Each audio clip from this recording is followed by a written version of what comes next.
بسم اللہ الرحمن الرحیم۔ السلام علیکم دوستو، دنیا بھر کی خبروں میں آج آپ سنیں گے، لیکن اس سے پہلے اگر ہو سکے تو لائک اور سبسکرائب کا بٹن ضرور دبا لیں۔ شکریہ۔ ہمارے شہریوں پر حملہ کرنے والوں کو اس کی قیمت چکانی ہوگی۔ چائنا۔ آنگ سان سوچی کو 5 سال قید کی سزا۔ ہیری کی بیوی ہیری کو جلد چھوڑ دے گی، سابق صدر ٹرمپ کی پیشگوئی۔ ایران محض دنوں میں جوہری ہتھیار تیار کر سکتا ہے، امریکہ۔ میرے خلاف سازش بھی ہوئی اور مداخلت بھی، وزیر اعظم عمران خان۔ روس نے پولینڈ کو گیس کی فراہمی معطل کر دی۔ فاسٹ فوڈ دکان کے پاس رہنے والوں کو شوگر ہو سکتی ہے، ایک تحقیق۔ تو آئیے چلتے ہیں اب خبروں کی تفصیل کی جانب۔ چائنا کا کہنا ہے کہ کراچی یونیورسٹی میں ہونے والے حملے میں مرنے والے چینیوں کا خون رائے گا نہیں جائے گا۔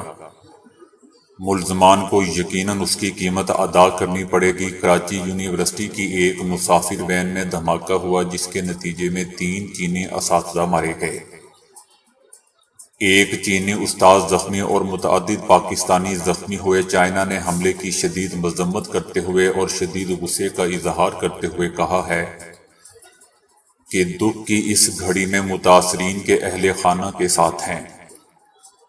واقعہ کے بعد سوشل میڈیا پر بلوچ لبریشن آرمی کی جانب سے حملے کی ذمہ داری قبول کرنے کا بیان تیزی سے وائرل ہوا ہے، جس میں خاتون تخریب کار سے متعلق تفصیلات جاری کی گئیں۔ حملہ ایک خاتون نے کیا اور ایک علیحدگی پسند تنظیم نے ذمہ داری بھی قبول کر لی۔ باقاعدہ ریکی کے بعد اس جگہ پر نشانہ بنایا گیا۔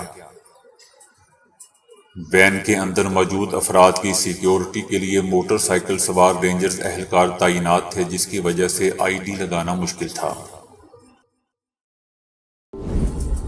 میانمار کی فوجی عدالت نے آنگ سان سوچی کو کرپشن ثابت ہونے پر 5 سال کی قید سنا دی ہے۔ اس کے علاوہ ان کے اوپر کرپشن کے 10 کیسز چل رہے ہیں۔ اس مقدمے میں الزام لگایا گیا تھا کہ آنگ سان سوچی نے ینگون کے سابق وزیر اعلیٰ سے مجموعی طور پر 11 کلو گرام سونا اور $6 لاکھ وصول کیے تھے۔ میانمار کی معزول رہنما آنگ سان سوچی نے ان الزامات کو بے بنیاد اور مضحکہ خیز قرار دیتے ہوئے مسترد کر دیا ہے۔ میانمار کی فوجداری عدالتوں نے آنگ سان سوچی کو پہلے بھی 6 سال قید کی سزا سنائی تھی۔ نئے فیصلے کے بعد ان کی قید کی سزا کا دورانیہ 11 سال ہو گیا ہے۔ دوستو، یاد رہے کہ ان پر قانون کی خلاف ورزی کے کم از کم 18 الزامات ہیں، جن کی مجموعی سزا 190 برس کی قید بنتی ہے۔ آنگ سان سوچی میانمار میں 2021 کی فوجی بغاوت سے پہلے 5 برس اقتدار میں رہیں۔ سابق امریکی صدر ٹرمپ نے برطانوی شہزادے ہیری اور ان کی اہلیہ کے درمیان طلاق کی پیشگوئی کر دی ہے۔ سابق صدر کا کہنا تھا کہ ان کا خیال ہے کہ شاہی جوڑے کے درمیان علیحدگی ہو جائے گی۔ پرنس ہیری اور ان کی اہلیہ کے درمیان ازواجی زندگی کا اختتام اچھا نہیں ہوگا۔ سابق صدر نے مزید کہا کہ وہ ہیری پر حکم چلاتی ہیں، جبکہ ملکہ برطانیہ کو ہیری اور اس کی بیوی کو شاہی حیثیت کو ختم کر دینا چاہیے تھا۔ سابق امریکی صدر نے انٹرویو میں یہاں تک کہا کہ شاہی خاندان کی قربانی دینے والے شہزادے ہیری کو وہ کسی دوسرے شخص کے لیے چھوڑ دیں گی۔ سابق صدر ٹرمپ نے یہ بھی کہا کہ وہ بہت اچھی پیشگوئیاں کرتے ہیں جو بعد میں جا کر ٹھیک ثابت ہوتی ہیں، اور انہیں ہیری کی بیوی کبھی بھی پسند نہیں تھی۔ یاد رہے دوستوں کہ شہزادہ ہیری اور اس کی بیوی نے کہا تھا کہ وہ ملکہ برطانیہ اور شاہی خاندان کی عزت اور احترام کرتے رہیں گے، تاہم بعد میں انہوں نے ایک انٹرویو میں شاہی خاندان کے افراد پر کئی قسم کے الزامات لگائے تھے۔ امریکہ نے خدشہ ظاہر کیا ہے کہ ایران محض چند ہفتوں میں جوہری ہتھیار تیار کر سکتا ہے۔ اس خدشے کا اظہار امریکی وزیر خارجہ اینٹونی بلنکن کے اس بیان کے بعد کیا جس میں انہوں نے کہا تھا کہ ایران نے اپنے جوہری پروگرام کی رفتار تیز بڑھا دی ہے۔ ایران 1 سال سے کم مدت میں ایٹمی ہتھیار تیار کر سکتا ہے اور یہ بلا شبہ امریکہ لیے پریشان کن ہے۔ انٹونی بلنکن نے کہا کہ طویل تعطل کے باوجود بہترین راستہ یہی ہوگا کہ امریکہ ایران جوہری معاہدہ بحال ہو جائے۔ معاہدے کی بحالی سے ہی ایران کو ہتھیار بنانے سے باز رکھا جا سکتا ہے، جو پہلے ہی جارحانہ رویہ اپنائے ہوئے ہے۔ دیگر تجاویز پر بھی غور جاری ہے، جن کے ذریعے ایران پر دباؤ بڑھایا جا سکے گا۔ امریکی وزیر خارجہ کے مطابق بیانیہ مذاکرات میں وقفہ ایران کو ایٹمی ہتھیار بنانے کا موقع فراہم کر سکتا ہے، اور یہ اس کے لیے محض چند ہفتوں کا معاملہ ہوگا۔ وزیر اعظم عمران خان نے کہا ہے کہ ہماری حکومت کے خلاف پہلے سازش پھر مداخلت ہوئی ہے۔ امپورٹڈ حکومت سے امریکہ ہمیں فتح کیے بغیر کنٹرول کرے گا۔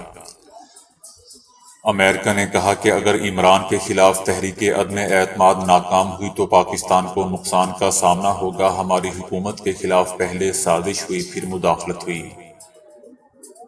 پاکستان کے لیے یہ فیصلہ کن وقت ہے۔ وزیر اعظم عمران خان نے کہا کہ آج ہم نے شب دعا کا اعلان کیا ہے، آپ نے رات 10 بجے دعا میں شریک ہونا ہے۔ مولانا طارق جمیل ملک کی حقیقی آزادی کے لیے دعا کروائیں گے۔ وزیر اعظم عمران خان نے کہا کہ میری کال پر کم از کم 20 لاکھ اسلام آباد لوگ پہنچیں۔ آپ نے عوام کو ایک بات بتانی ہے، یہ میر جعفر اور چیری بلاسم ہے۔ اگر یہ کامیاب ہو جاتے ہیں تو کبھی پاکستان کا وزیر اعظم بیرونی سازش کا مقابلہ نہیں کر سکے گا۔ یہ کبھی اپنے ملک کے لیے کھڑے نہیں ہوں گے۔ شہباز شریف NRO-2 چاہتا ہے، چوروں کے ٹبر کو NRO-2 ملا تو پھر ملکی انصاف کے نظام کی قبر کھودی جائے گی، جس میں وہ دفن ہو جائے گا، اور ہماری عدالتیں صرف چھوٹے چھوٹے چوروں کو ہی پکڑیں گی۔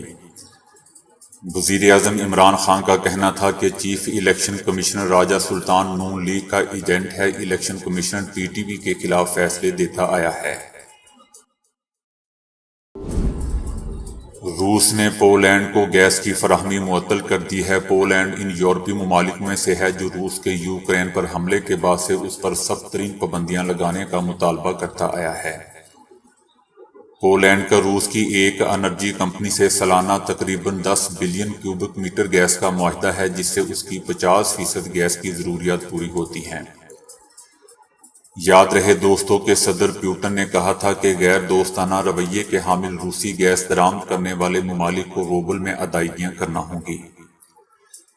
اس سے پہلے یورپی یونین اور نیٹو کے رکن ممالک بلغاریہ نے بھی کہا تھا کہ روس اس کو گیس کی فراہمی روک سکتا ہے، تاہم ابھی تک یہ واضح نہیں کہ بلغاریہ کو گیس کی فراہمی روکی گئی ہے یا نہیں۔ بلغاریہ کا تقریباً مکمل انحصار روس سے درآمد شدہ گیس پر ہے۔ ایک دلچسپ انکشاف ہوا ہے کہ اگر آپ کے گھر کے پاس فاسٹ فوڈ کی دکانیں ہیں تو وہاں سے بار بار کھانا منگوا کر کھانے کا جی کرتا ہے، اور اس سے شوگر اور موٹاپے کا خطرہ بڑھ جاتا ہے۔ ہماری رہائش اور اطراف کے ماحول کا ہماری غذائیت پر اثر پڑ سکتا ہے۔ اگرچہ اس پر ترقی یافتہ ممالک میں بہت تحقیق ہوئی ہے، لیکن اب جنوبی ایشیا کے کچھ ممالک میں اس پر ایک سروے کیا گیا ہے، جس کے دلچسپ نتائج سامنے آئے ہیں۔ اس کا مقصد گھر کے پاس غیر صحت بخش کھانوں کی دکانوں اور اطراف کے گھروں پر اس کے اثرات نوٹ کیے گئے ہیں۔ سب سے پہلے شہروں اور دیہاتوں میں رہنے والے افراد سے شوگر کی کیفیت اور گلوکوز کی معلومات لی گئی۔ اس کے بعد ان کے گھر کے اطراف کھانے کی دکانوں، بالخصوص فاسٹ فوڈ ریستورانوں کا ایک نقشہ بنایا گیا۔ بالخصوص گھر سے 300 میٹر دور یعنی پیدل مسافت پر مرغن فاسٹ فوڈ کی دکانوں کو بطور خاص شامل کیا گیا۔ معلوم ہوا کہ فاسٹ فوڈ کے قریب رہنے والے افراد وقت بے وقت معمولی بھوک پر بھی باہر نکل کر کھانا لے آتے ہیں اور اپنی بھوک مٹاتے ہیں۔ اس لحاظ سے فاسٹ فوڈ دکانوں کی آسان دسترس سے شوگر کا خطرہ کئی گنا تک بڑھ جاتا ہے۔ خواتین اور بلند آمدنی والے لوگوں میں اس کا رجحان زیادہ دیکھا گیا، اور جو اشتہار کے ہاتھوں فاسٹ فوڈ سے ہاتھ نہیں روک سکتے وہ بھی اس میں شامل ہیں۔ ایسے لوگوں میں شوگر کا رجحان زیادہ دیکھا گیا تھا۔ ماہرین نے بتایا کہ اگر آپ کے گھر کے پاس فاسٹ فوڈ اور سافٹ ڈرنکس کی دکانیں ہیں تو اپنا خیال رکھنا ہوگا اور اس چکر میں آنے سے خود کو بچانا ہوگا۔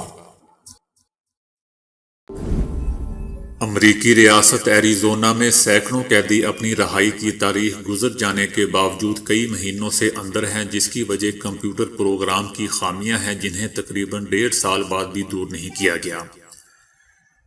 قیدیوں کی معلومات اور ان کی رہائی سے متعلق امور کو خود کار بنانے کے لیے 2019 میں ایک خصوصی سافٹ ویئر بنوایا گیا تھا، اگرچہ اس سافٹ ویئر کی تیاری پر ایریزونا حکومت کی جانب سے $24 ملین خرچ کیے گئے تھے، لیکن آزمائش کے دوران اس میں ہزاروں ٹیکنیکی خرابیاں سامنے آئیں، جن کے بارے میں وہاں کے عملے نے اعلیٰ حکام کو بتا دیا۔ تاہم اعلیٰ حکام نے عملے کی تمام شکایات اور تحفظات کو نظر انداز کرتے ہوئے نومبر 2019 سے یہ سافٹ ویئر استعمال کرنا شروع کر دیا۔